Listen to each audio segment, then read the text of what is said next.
பரிசுத்த யோவான் இந்த நிருபத்தை எழுதி இந்த அதிகாரத்தின் வழியாக நம்மோடு சொல்லுகிற செய்தி என்னவென்றால், இயேசு வியாதியை சுகமாக்குகிறவர், பிரச்சனையிலிருந்து விடுவிக்கிறவர், நன்மை செய்கிறவர், எப்பொழுதும் ஆறுதல் தருகிறவர் என்பதை வலியுறுத்தி சொல்லும்படியாக பரிசுத்த யோவானுடைய பேனா இந்த எழுத்துக்களை எழுதியது. ஆனால் நம்முடைய வாழ்க்கை சூழ்நிலைகள் அதை ஒத்துக்கொள்ளாது. அநேக வியாதிகள் சுகமடையவில்லை, அநேக பிரச்சனைகள் இன்னும் இருக்கின்றன. வந்து சேர வேண்டிய சமாதானம் வரவில்லை, பெற வேண்டிய ஆறுதல் கிடைக்கவில்லை. வேத எழுத்துக்களுக்கு மாறாகவே நடக்கின்றன. இப்பொழுதுதான் ஏன் பதில் இல்லை,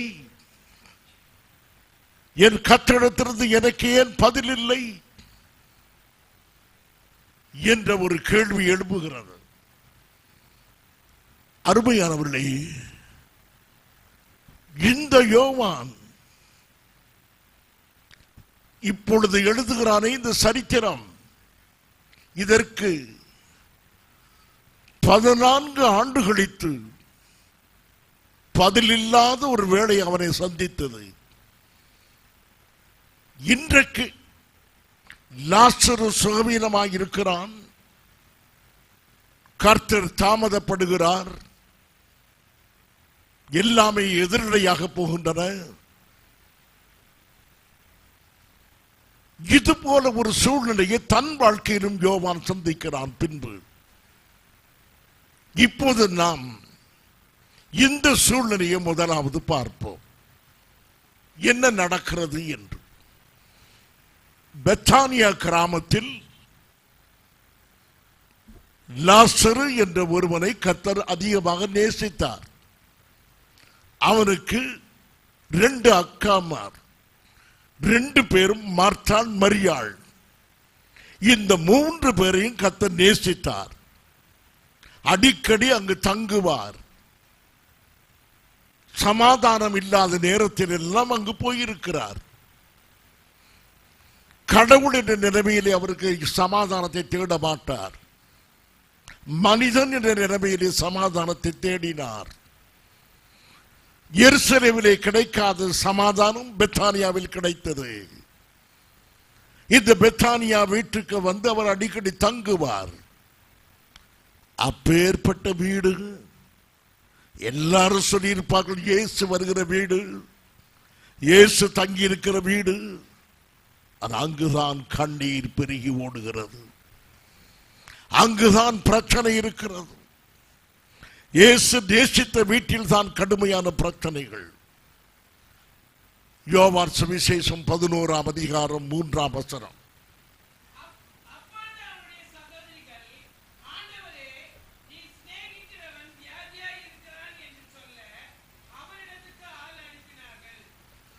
அருமையானவர்களே, மார்த்தாளும் மரியாளும் நல்ல விசுவாசிகள்.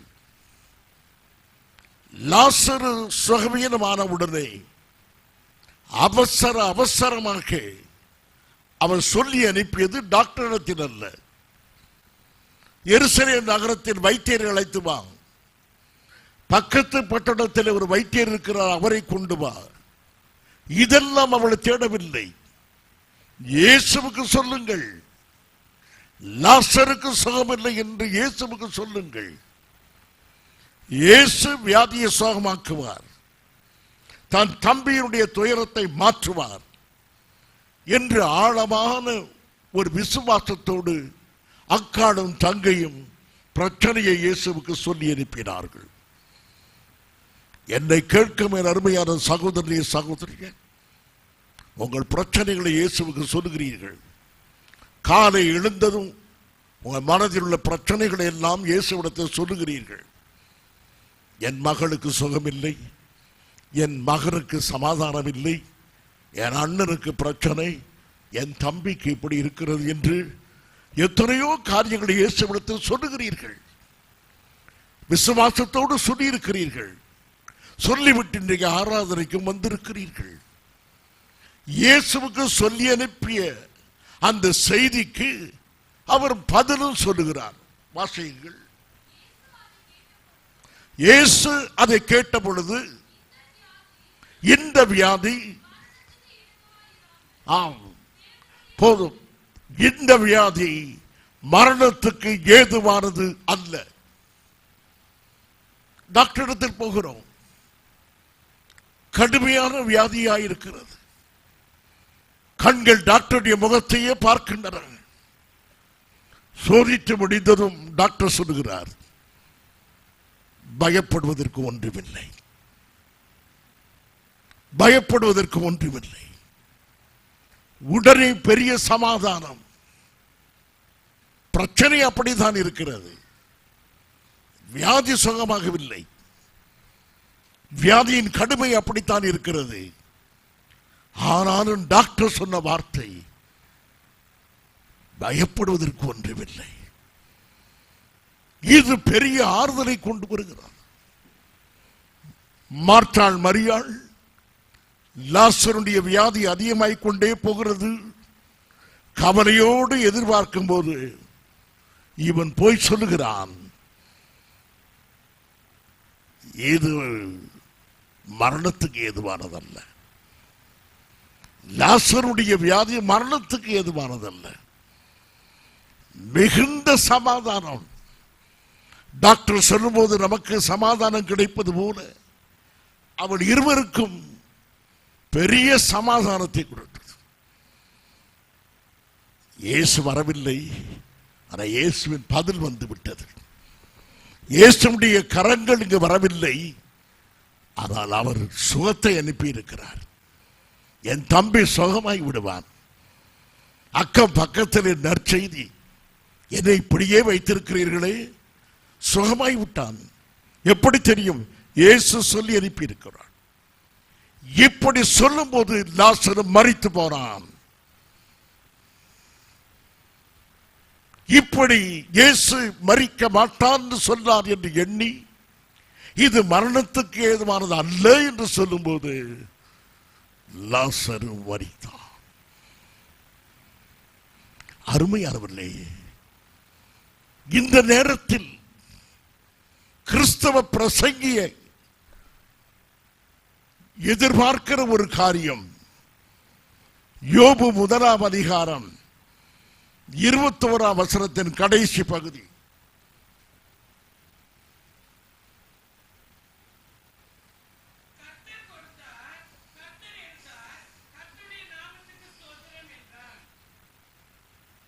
இது கல்லறையில் எழுதுவதற்கு பயன்படும், இதயத்தில் எழுத பயன்படாது. It's a good epitaph. அது கல்லறையில் எழுதி வைக்கலாம். கர்த்தர் கொடுத்தார், கர்த்தர் எடுத்தார் என்று கல்லறையில் எழுதப்பட்ட அந்த வார்த்தையை இதயத்தில் நம்மால் எழுத முடியுமா? இப்படி ஒரு தம்பி திடீரென்று மரித்து போகும்போது நம்முடைய வாய் இந்த அறிக்கையை செய்ய முடியுமா?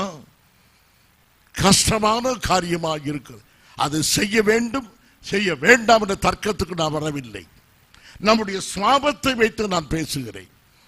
நம்முடைய சுவாபம் எப்படி இருக்கும்? ஏன் கர்த்தர் சொன்னதுக்கு மாறாக செய்து விட்டார்? என் தம்பி இது மரணத்துக்கு ஏதுவானது அல்ல என்று சொல்லி அனுப்பி நேர் மாறாக நடந்து விட்டது என்று அவள் துக்கப்படுகிறார். அருமையானவர்களே, நமக்கு இந்த கேள்வி எழும்புகிறது, ஏன் இப்படி நடந்து விட்டது என்று.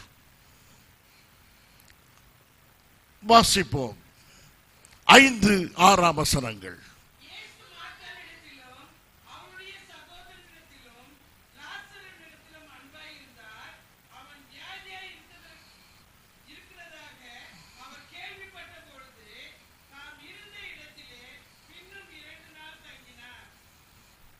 இந்த 2 வசனங்களையும் ஆங்கில வேதத்தில் வாசித்தால் என்ன இருக்கிறது என்றால்,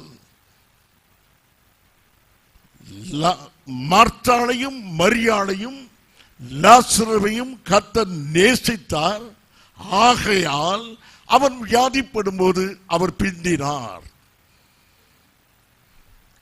மார்த்தாளையும் மரியாளையும் லாசருவையும் கர்த்தர் நேசித்தார், ஆகையால் அவர் அங்கு போவதற்கு தாமதித்தார் என்று ஒரு ஆங்கில வேதம் சொல்லுகிறது. நியூ இன்டர்நேஷனல் வெர்ஷன் அது சொல்லுகிற கருத்து என்னவென்றால், அவன் வியாதியாய் இருந்தும் அவர் பிந்தியே போனார் என்று சொல்லப்படுகிறார். நான் உங்களுக்கு வலியுறுத்தி சொல்லுகிற ஒன்று, ஆகையால் என்ற வார்த்தையை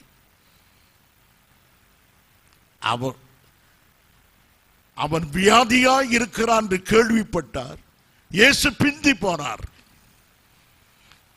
ஏன் பிந்தி போனார்? ஆகையால். என்ன ஆகையால்? அவர்களை நேசித்தபடியினால். Because of the love he had towards the sisters and brother, he delayed. அங்கு அவர்கள் மீது அவர் அன்பு வைத்தபடியினாலே தான் அவர் தாமதமாய் போனார். அவர் தாமதமாய் போனதினாலே தான் அவன் மரித்தான். இப்போது ஒரு முடிவுக்கு வருகிறோம்.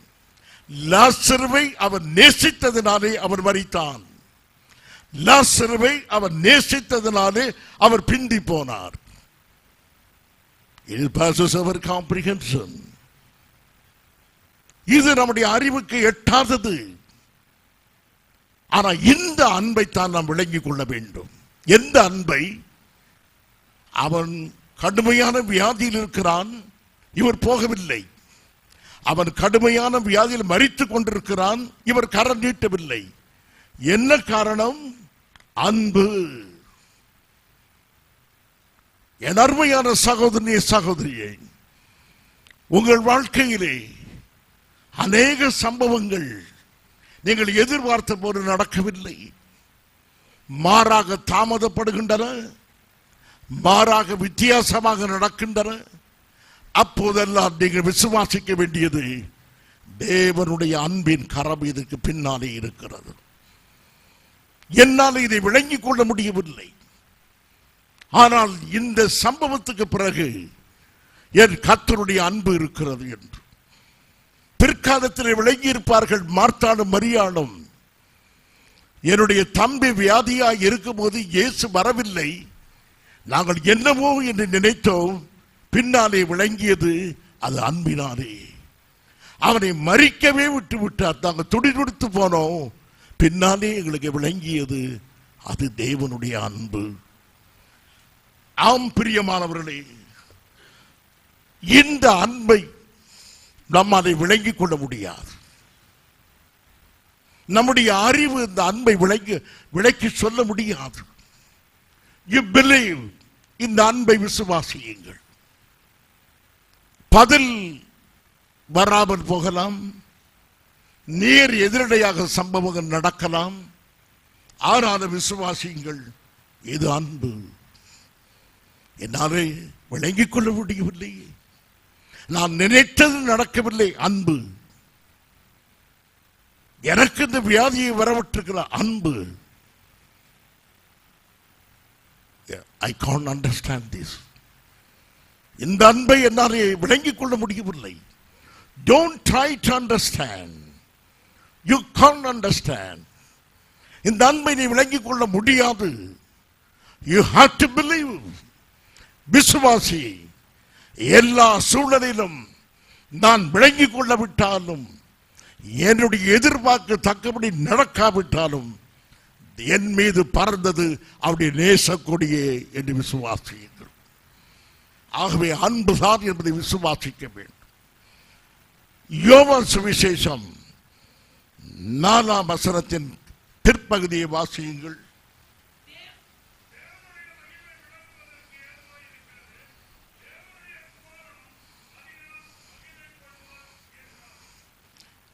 ஏன் தாமதப்படுகிறார்? அன்பினாலே. இப்படி தாமதப்பட்டதினாலே என்ன நடக்கும்? இயேசுவுடைய பெயர் மகிமைப்படும். எனக்கு கர்த்தர் பதில் தரவில்லை. ஏன் பதில் தரவில்லை? அவருடைய அன்பு. இதனாலே என்ன நடக்கும்? என் வாழ்க்கையிலே அவருடைய நாமம் மகிமைப்படும். இதுதான் புரியாத காரியத்தை யோவான் எழுதுகிறான். நான் எதிர்பார்த்தது நடக்கவில்லை, என்னவென்று கேட்டால் அன்பு என்கிறான். சரி, இது தாமதமாய் நடக்கிறதுனால என்ன நடக்கும்? தேவனுடைய நாமம் மகிமைப்படும். கடவுளுடைய பெயர் சிறப்பு அடையும் என்று அவன் சொல்லுகிறான். இன்னும் யோவான் நம்மை ஆழமான காரியத்துக்கு, விளங்காத காரியத்துக்கு அழைத்து போகிறான். நமக்கு ஒன்றுமே புரியவில்லை. வியாதியாயிருக்கிறான், சொல்லி அனுப்புகிறார், தாமதப்படுகிறார், மரிக்க மாட்டான் என்று சொல்லுகிறார். வியாதி கடுமையாகிறது, மரித்தே போனான். என்னவென்று கேட்டால் இத்தனை காரியத்தை ஆவியானவர் சொல்லுகிறார். இன்னும் அவர் சொல்லுகிறார். யோவான் சுவிசேஷம் 11ஆம் அதிகாரம் 15ஆம் வசனம்.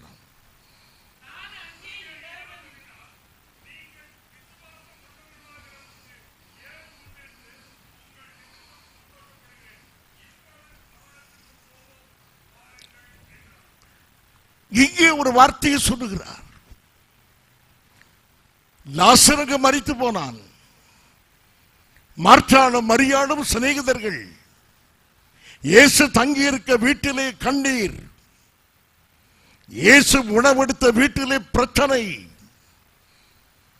இயேசு இளைப்பாறின இடத்திலே கண்ணீரும் கவலையும், மரணத்தின் மூலம் அக்காளும் தங்கையும் அலறுகிறார்கள்.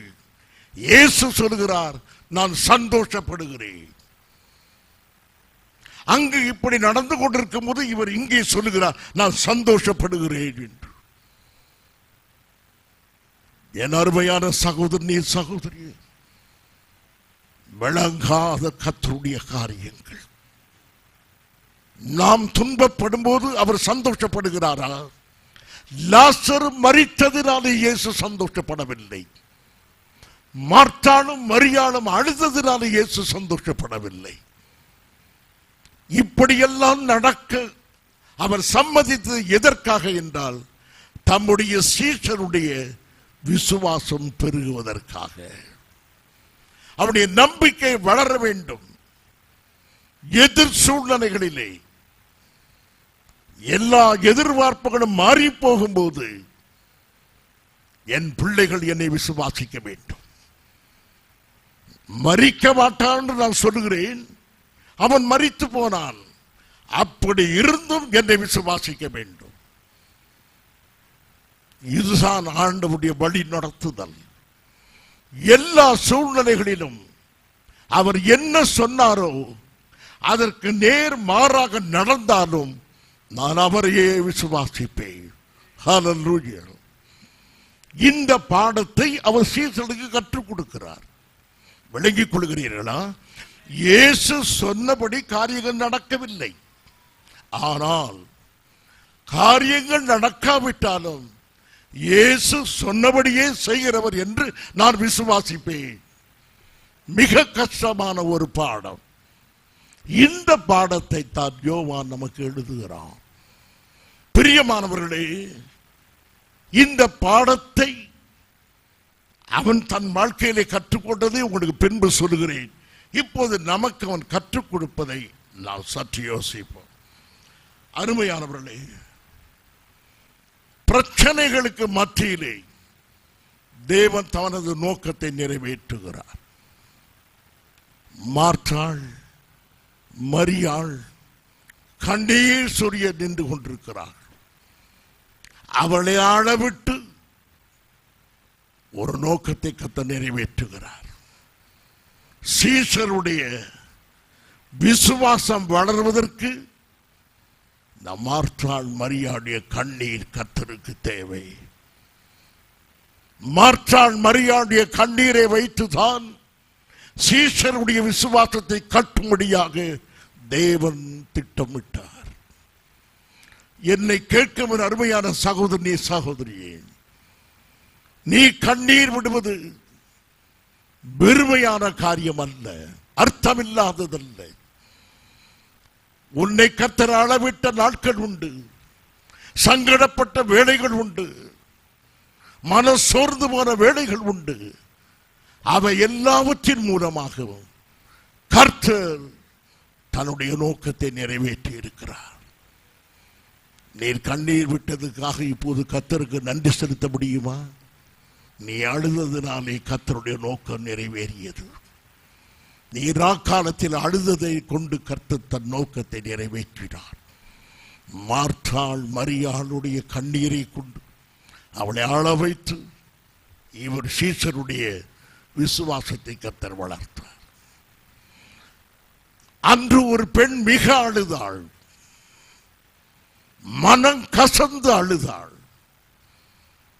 1 சாமுவேல் 1 அதிகாரம் 10 வசனம்.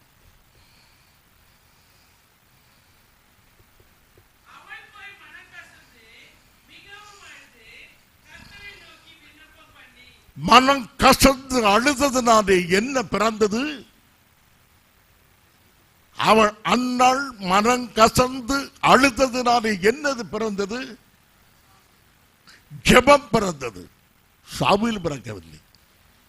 ஜெபம், பாரமுள்ள ஜெபம். அந்த ஜெபத்தினாலே வந்ததுதான் சாமுவேல் தீர்க்கதரிசி. அன்னாளுடைய கண்ணீரை கர்த்தர் பயன்படுத்தினார். அந்த கண்ணீர் ஆண்டவருக்கு சந்தோஷத்தை ஏற்படுத்தியது. ஏன்? இவள் அழுததினால் அல்ல. இந்த அழுததின் விளைவு ஒரு ஜெபம், அந்த ஜெபத்தின் விளைவு ஒரு மகன். அந்த மகன் தான் தேவன் திட்டமிட்டு தீர்க்கதரிசி. என்னை கேட்கும் அருமையான சகோதரனே, சகோதரி, என்னுடைய பிரசங்கத்தினாலே தேவனுடைய நோக்கம் நிறைவேறுகிறது. கீபோர்டு வாசிக்கிற சகோதரர் நிமித்தமாகவும் தேவனுடைய நோக்கம் நிறைவேறுகிறது. பாடுகளுடைய வல்லமையினாலும் தேவ நோக்கம் நிறைவேறுகிறது. உங்கள் கண்ணீரிலும் தேவ நோக்கம் நிறைவேறுகிறது. அதை நீங்கள் விசுவாசிக்கிறீர்களா? உங்கள் கண்ணீரிலும் தேவன் தன்னுடைய நோக்கத்தை நிறைவேற்றுகிறார். அருமையானவர்களே, நைல் நதியிலே ஒரு நாணல் பெட்டி வந்து கொண்டே இருக்கிறார். எகிப்தினுடைய ராஜகுமாரத்தி அந்த நாணல் பெட்டியை திறக்கிறாள். யாத்திராகமம் 3 அதிகாரம் 5, 6 வசனங்கள். யாத்திராகமம் 3 அதிகாரம் 5, 6 வசனங்கள்.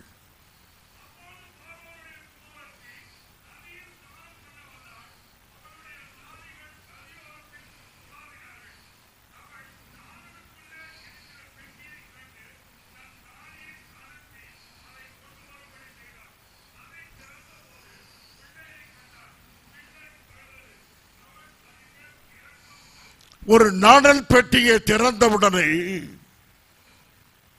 அங்கு சின்ன குழந்தை தன் சின்ன கண்களை திறந்து கண்ணீர் விடுகிறது. நைல் நதியில் ஒரு அழகான நாணல் பெட்டி, அதற்குள்ளே ஒரு அழகான குழந்தை. அந்த குழந்தை அழுகிறது. இந்த அழுகையை தான் கர்த்தர் தன்னுடைய ஜனங்களுடைய விடுதலைக்கு பயன்படுத்தினார். இந்த கண்ணீர் தான் இரக்கத்தை உண்டு பண்ணி மோசையை மரணத்துக்கு தப்பிவித்தது. இந்த மோசையை கொண்டுதான் கர்த்தர் பெரிய விடுதலையை கட்டளையிட்டார். இவை எல்லாவற்றுக்கும் காரணமாக இருந்தது அந்த குழந்தையின் கண்ணீர். என்னை கேட்கும் அருமையான சகோதரனே, சகோதரிய, தெய்வ சமூகத்தை நீ அழுத அழுகை வீண் போகாது. உன் கண்ணீர் வல்லமை உள்ளது. தேவனுடைய கரத்தை அசைக்க வந்தது. அதோடு கூட உன் கண்ணீர் தேவ நோக்கத்தை சுமந்து வருகிறார். உன் கண்ணீர் தேவ சித்தத்தை சுமந்து வருகிறார். அன்னாளின் கண்ணீர் தேவ சித்தத்தை சுமந்து வந்த கண்ணீர். மோசேயின் கண்ணீர் தேவ நோக்கத்தை சுமந்து வந்த கண்ணீர். மார்த்தாள் மரியாளுடைய கண்ணீர் தேவனுடைய நோக்கத்தை நிறைவேற்றுகிற கண்ணீர். ஆகவே நீங்கள் விசுவாசியுங்கள். கர்த்தர் எனக்கு இந்த சூழ்நிலைகளை எல்லாம் அனுமதித்தாலும் அவை எல்லாமே தேவ நோக்கத்தை நிறைவேற்றும் என்று. பிரியமானவர்களே, இதிலிருந்து நாம் என்ன கற்றுக்கொள்கிறோம்? இந்த மார்த்தாள் மரியாளுடைய கண்ணீர், லாசருடைய மரணம், இயேசுடைய வார்த்தை, இவற்றில் நாம் என்ன கற்றுக்கொள்கிறோம்? முதலாவது, நம்முடைய எதிர்பார்ப்புக்கு மாறாக நடந்தால் கர்த்தரோடு மன கசப்பு அடையக்கூடாது. என்ன, கர்த்தர் இப்படி செய்து விட்டாரே, சொன்னதுக்கு மாறாக இருக்கிறது என்று நாம் மன கசப்பு அடையக்கூடாது. இப்பொழுது மார்த்தாள் மரியாள் எதிர்பார்த்துக்கு நேர் மாறாக சம்பவம் நடந்தவுடனே இயேசுவை பார்த்து வருகிறார்கள். இயேசுவிடத்தில் என்ன சொல்கிறார்கள்? 26ஆம் வசனம்.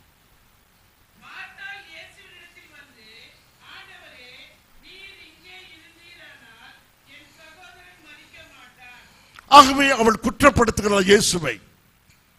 நீர் இங்கே இல்லை, நீர் என்னோடு இல்லை, அதனாலே மரித்து போனான். அடுத்ததாக மரியாள் சொல்லுகிறாள், 32ஆம் வசனம் வாசியுங்கள்.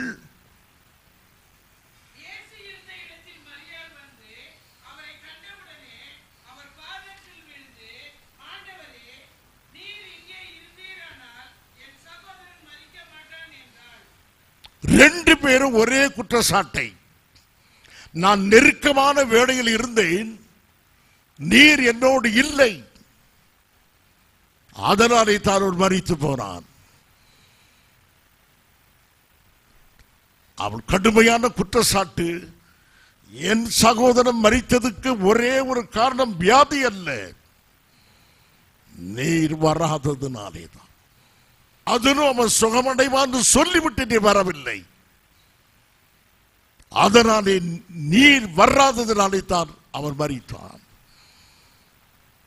என் அருமையான சகோதரனே, சகோதரி, நான் பேசுவது போல அவ்வளவு கடுமையாக மார்த்தாள் மரியாள் பேசாவிட்டாலும் அந்த இதயம் அவ்வளவு வேதனையாயிருக்கிறது. நீர்தான் காரணம். என்னை கேட்கும் அருமையான சபையே,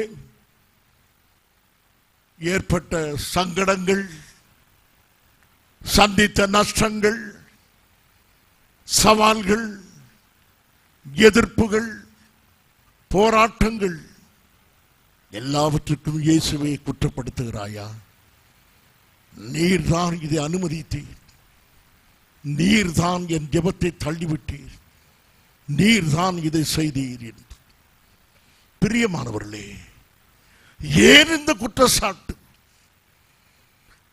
எல்லா காரியங்களும் எதிரடையாக போய்விட்டன, எதிர்பார்த்ததுக்கு மாறாக இருக்கிறது. சுகமடைவான் எதிர்பார்த்தால் கல்லறை தோட்டத்தில் கர்த்தர் நிறுத்திவிட்டார். தாங்கிக் கொள்ள முடியவில்லை. என்னை கேட்கும் அருமையான சகோதரனே, சகோதரியே, சூழ்நிலைகளை வைத்து கர்த்தரை பார்க்க கூடாது. எல்லா சூழ்நிலையும் எதிரடையாக போய்விட்டன. இப்பொழுதும் கர்த்தர் பரிகாரிதான். இப்பொழுதும் கர்த்தர் தன் வார்த்தையை நிறைவேற்ற மரித்து போனாரே, ஆனாலும் கர்த்தருடைய வார்த்தை இன்னும் சாகவில்லை. லாசரு மரித்தது உண்மை, தேவனுடைய வார்த்தை இன்னும் சாகவில்லை, அதற்கு இன்னும் ஜீவன் இருக்கிறது. என்னை கேட்கும் அருமையான சகோதரனே, தாவீதுக்கு எல்லாம் விரோதமாய் போய்விட்டது. பெற்ற பிள்ளை விரோதம், கட்டிய மனைவி விரோதம், தளபதி விரோதம், மந்திரி விரோதம். அவன் என்ன சொல்லியிருக்க வேண்டும்? என் கர்த்தர் எனக்கு விரோதியாய் போய்விட்டார், என் கர்த்தர் என்னை கவனிக்காமல் போய்விட்டார். அவர் என்ன சொல்கிறான்? கர்த்தர் என் மேய்ப்பர், கர்த்தர் என் மேய்ப்பர். சூழ்நிலையை வைத்துக் கொண்டு கர்த்தரை பார்க்கவில்லை, தன் விசுவாசத்தினாலே கர்த்தரை பார்த்தான். ஏது மாறி போனாலும் சரி, நான் என் கர்த்தருடைய கரத்தில் பத்திரமான ஒரு ஆடு என்பதை அவர் விசுவாசித்தார்.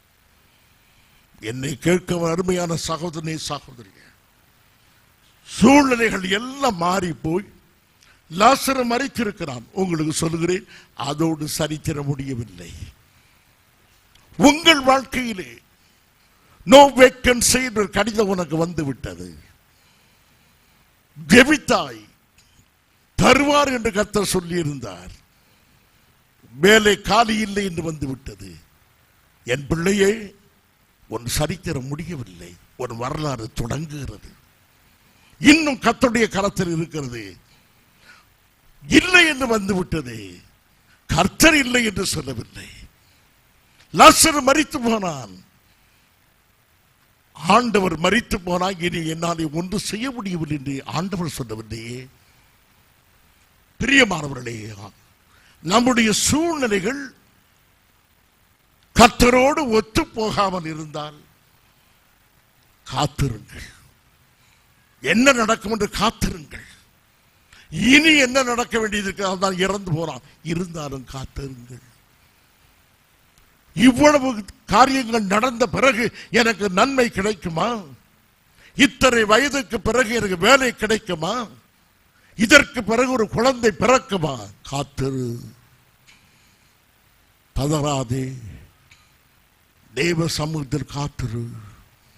உன் திருமணத்திற்கு, வேலை வாய்ப்புக்கு, உன் பரீட்சையின் வெற்றிக்கு காத்திரு. இரண்டாவது காரியம், இந்த சம்பவம் நமக்கு கற்றுக் கொடுப்பது, சூழ்நிலைகள் மாறிவிட்டதினாலே நீ நம்பின வேத எழுத்தை தூர போடாதே. இது மரணத்துக்கு ஏதுவானது அல்ல. அந்த வசனத்தை இருவரும் தூர போடவில்லை. அந்த வசனம் இன்னும் இருதயத்தில் இருக்கிறது. இந்த வியாதி மரணத்துக்கு ஏதுவானது அல்ல. ஆனா மரித்திருக்கிறான்.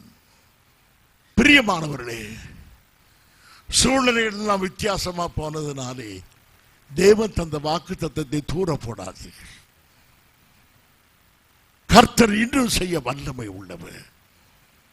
வியாதி சுகமாகும் என்று கர்த்தர் சொல்லுகிறார். டாக்டர் சொல்லுகிறார், அட்வான்ஸ் ஸ்டேஜ். வாக்கு தத்தத்தோடு எரிந்து விடாதீர்கள். யோவான் சுவிசேஷம் 11:23.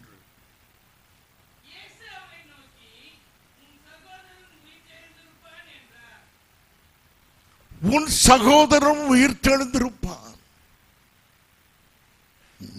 நம்முடைய வீட்டிலே இப்படி ஒரு சம்பவம் நடந்து இயேசு வந்து இவன் உயிரோடு எழுந்திருப்பான் சொல்லி இருந்தால் எத்தனை ஆரவாரம், எத்தனை மகிழ்ச்சி.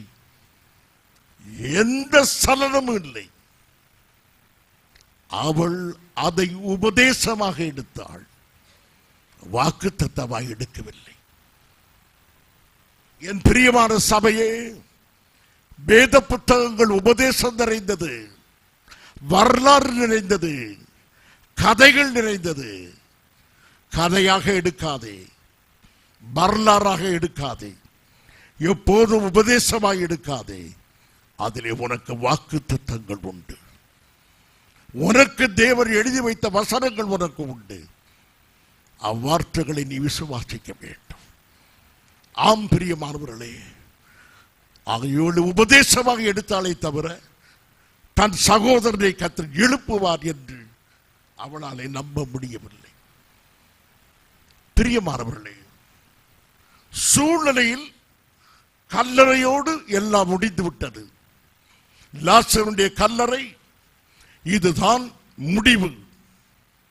Beyond this grave there is nothing. இந்த கல்லறைக்கு அப்புறம் ஒன்றுமில்லை என்று ஆஃப் கவர்மெண்டிலிருந்து இந்த ஆர்டர் வந்திருக்கிறது. இதற்கு மேல் ஒன்றும் இல்லை. எனக்கு வயது இவ்வளவு ஆகிவிட்டது, இனி வேலை வாய்ப்பு கிடையாது. Beyond this point there is no hope. பிரியமானவர்களே, இது நம்முடைய முடிவு. உலகம் போட்ட எல்லை கோட்டை தாண்டி கர்த்தர் கிரியை செய்ய வல்லவர். மரணத்துக்கு பிறகும் கிரியை செய்கிற வல்லவரைத்தான் நாம் ஆராதித்துக் கொண்டிருக்கிறோம். ஆகையினால் எந்த சூழ்நிலை மாறி போனாலும் கர்த்தர் கிரியை செய்ய வல்லமை உள்ளவராக இருக்கிறார். ஆகவே வசனத்தை தூர போட்டு விடாதீர்கள் என்று. பிரியமானவர்களே, யோசேப்பு ஒரு கனவு காண்கிறான். 2 குறிப்பு சொல்லி முடிக்க விரும்புகிறேன். யோசேப்பு கனவு காண்கிறான். ஆதியாகமம் 37ஆம் அதிகாரம் 7-7ஆம் வசனம். வேகமாய் வாசியுங்கள்.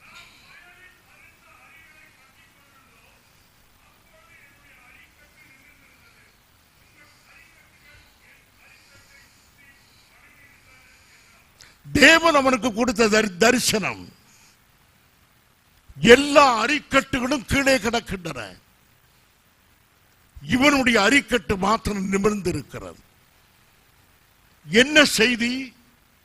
மற்ற எல்லாரும் உன்னை பணிந்து கொள்வார்கள், நீ நிமிர்ந்து நிற்பாய் என்ற ஒரு செய்தி அவனுக்கு கொடுக்கப்படுகிறது.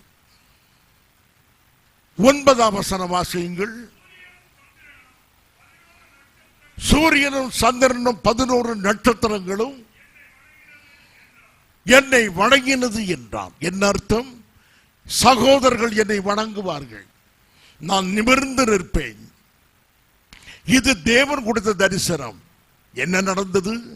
குழியிலே தூக்கி போடப்பட்டான், எகிப்தியருக்கு விற்கப்பட்டான், சிறைச்சாலைக்கு தள்ளப்பட்டான். எல்லாம் நேரடி எதிராக மாறிவிட்டது. எல்லாம் மாறி போகும்போது தன் இதயத்தில் உள்ள தரிசனத்தை யோசேப்பு இழக்கவே இல்லை. என்னை கேட்கும் அருமையான சபையை, சூழ்நிலைகள் சந்தர்ப்பங்கள் மாறலாம், தேவன் உனக்கு கொடுத்த தரிசனம் நிச்சயமாய் நிறைவேறும். தேவன் உனக்கு தந்த வார்த்தைகள் நிச்சயமாய் நிறைவேறும். எல்லாம் மாறிவிட்டது. எல்லாம் மாறினாலும் தேவனுடைய வார்த்தை மாறாது. மரணம் ஏற்பட்டிருக்கிறது, மரிக்காது சொன்ன, ஆனாலும் தேவ வார்த்தையே நிறைவேறும். பிரியமானவர்களே, சங்கீதம் 105 17, 18, 19ஆம் வசனங்கள் யோசேப்பை படம் பிடித்து காட்டுகின்றன. நிதானமாய் நிறுத்தி நன்றாக வாசியுங்கள்.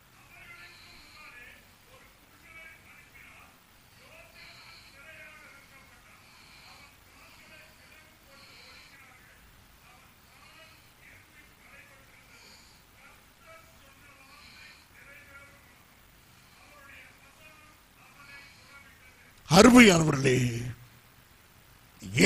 அவன் நிமிர்ந்து நிற்பான் என்று தரிசனம். லாசரு மரிக்க மாட்டான் என்பது தேவனுடைய வார்த்தை. எல்லாமே எதிரடையாக போய்விட்டது. வேதம் சொல்கிறது, யோசேப்பின் வாழ்க்கையில் வசனம் நிறைவேறி கொண்டே இருந்தது. வசனத்தையே அவர் விடாமல் பிடித்துக் கொண்டிருந்தார். வசனம் ஜெயித்தது. லாசருடைய வாழ்க்கையிலும் வசனம் ஜெயித்தது. உங்கள் வாழ்க்கையிலும் எல்லா சூழ்நிலைகளையும் மீறி தேவ வார்த்தை ஜெயிக்கும். கர்த்தர் மீது வைத்த நம்பிக்கை ஜெயிக்கும். சூழ்நிலைகள் மாறட்டும், சந்தர்ப்பங்கள் மாறி போகட்டும், தேவ வார்த்தை நிச்சயமாய் ஜெயிக்கும். ஆமென். அதைத்தான் கர்த்தர் அவங்க கற்றுக் கொடுத்தார்.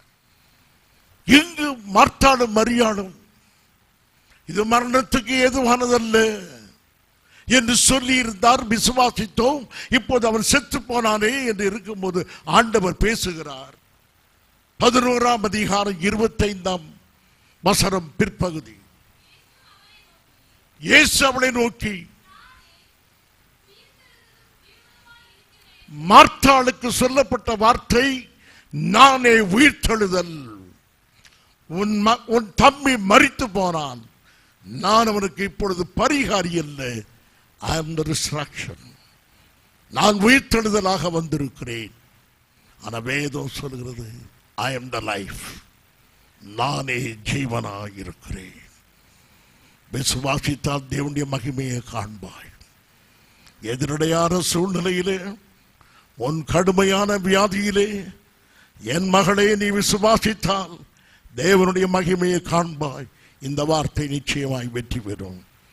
ஆகையினாலே அதுதான் அங்கு சொல்லப்பட்டிருக்கிறது. I am the resurrection. நமக்கு இன்றைக்கு பலவீனமாயிருக்கிற உங்களுக்கு ஆண்டவர் சொல்கிற வார்த்தை, நானே உங்களுக்கு ஜீவனாயிருக்கிறேன். விசுவாசிக்கிறீர்களா? I am your life. நானே உங்களுக்கு ஜீவன். இப்போது மூன்றாவது காரியம், விசுவாசத்தை செயலில் காட்டுங்கள். எல்லாரும் கல்லறை தோட்டத்தில் இருக்கிறார்கள். சிலர் முறுமுறுத்திருப்பார்கள். எத்தனை தடவை இந்த வீட்டுக்கு வந்தார், சுகமாக என்று சொன்னார், செத்து போனான், இப்போது பிரேயர் மீட்டிங் வந்திருக்கிறார் இயேசு என்று எத்தனையோ சொல்லி இருப்பார்கள். இயேசு அங்கிருந்து ஒரு வார்த்தை சொல்லுகிறார்.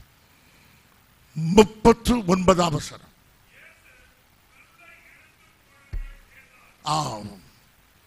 இந்த நேரத்தில் பிரச்சனையோடு இருக்கிற தேவ பிள்ளையே, இனி நடக்காது, இனி வாய்க்காது, இனி நிறைவேறாது, காலம் அதை அடைத்து போட்டது என்று நீங்கள் எண்ணுவீர்களானால், இப்போது உங்கள் எதிர் சிந்தனையாகிய கல்லை புரட்டி தள்ளுங்கள். கர்த்தர் மகத்தான காரியத்தை செய்வார். நான் வெற்றி பெற மாட்டேன், நான் பரீட்சையிலே தோற்று போவேன், இந்த எண்ணத்தை புரட்டி தள்ளுங்கள். கர்த்தர் உங்களுக்கு வெற்றியை தருவார். ஆகையினால் தள்ள வேண்டியது எதிர் சிந்தனை, எதிர் எண்ணம், எதிர் வல்லமை எல்லாவற்றையும் தள்ளுங்கள். கர்த்தர் மகத்தான காரியத்தை செய்வார். இப்படி கர்த்தர் சொல்லும்போது அறிவு பேசுகிறது. வாசியுங்கள்.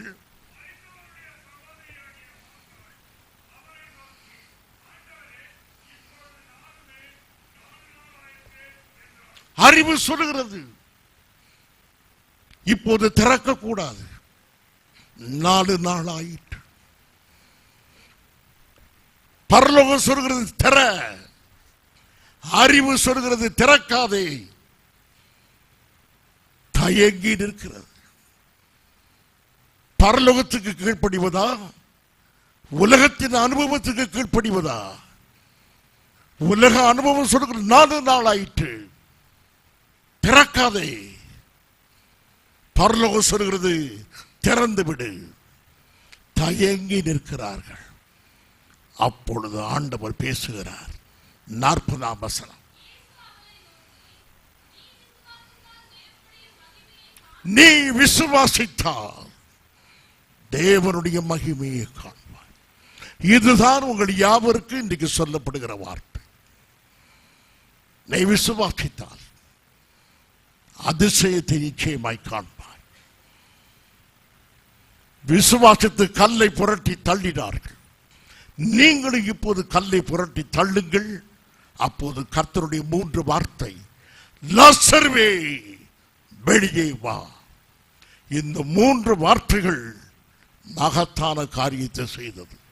உன் வாழ்க்கையில் 3 வார்த்தைகள் புறப்படும். நீ ஆசீர்வாதமாய் இருப்பாய். உனக்கு விரோதமான எதுவும் வாய்ப்பதில்லை. நீ பத்திரமாக என் கரத்தில் இருக்கிறாய். இந்த வார்த்தைகளை நம்பு. தேவனுடைய வார்த்தையை நீ நம்பு. நீ விசுவாசித்தால் தேவனுடைய மகிமையை காண்பாய். துக்க வீடு சந்தோஷ வீடாக மாறியது. நம்முடைய வாழ்க்கையிலும் துக்க நாட்கள் முடிந்து போகும். உன் சுகமல்வு சீக்கிரம் துளிர்க்கும். கர்த்தர் உன்னை ஆசீர்வதிப்பார். உன் கண்ணீர் யாவும் துடைக்கப்படும். உன்னோடு கூட இருந்து கர்த்தர் நிச்சயமாய் வழி நடத்துவார். உன் பிள்ளைகளுடைய சமாதானம் பெரிதாக இருக்கும். கலங்காதே.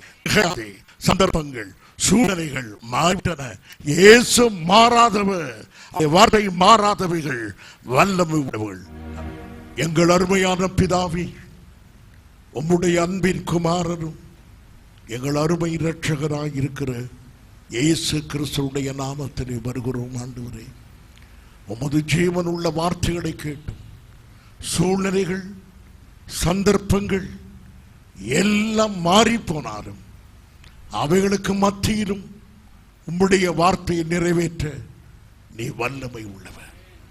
உமது பேரில் விசுவாசிக்கிறவர்கள் வெட்கப்பட்டு போகவே மாட்டார்கள், மாறாக தேவ மகிமையை காண்பார்கள்.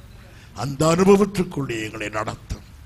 அதிசயத்தை கண்டு அடுத்த வாரம் சபையிலே சாட்சி சொல்ல எங்களுக்கு உதவி செய்யும். இயேசுவின் நாமத்தில் பிதாவே, ஆமென். என் ஆத்துமாவே கர்த்தரை ஸ்தோத்திரை, என் முழு உள்ளமே அவர் பரிசுத்த நாமத்தை ஸ்தோத்திரை. என் ஆத்துமாவே கர்த்தரை ஸ்தோத்திரை, அவர் செய்த சகல உபகாரங்களை மறவாதே. ஆமென். நம்முடைய கர்த்தராகிய இயேசு கிறிஸ்துவின் கிருபையும் பிதாவாகிய தேவனுடைய அன்பும் பரிசுத்த ஆவியாருடைய ஐக்கியமும் நம் அனைவரோடு கூட என்றும் இருப்பதாக. ஆமென். ஆமென். Praise the Lord.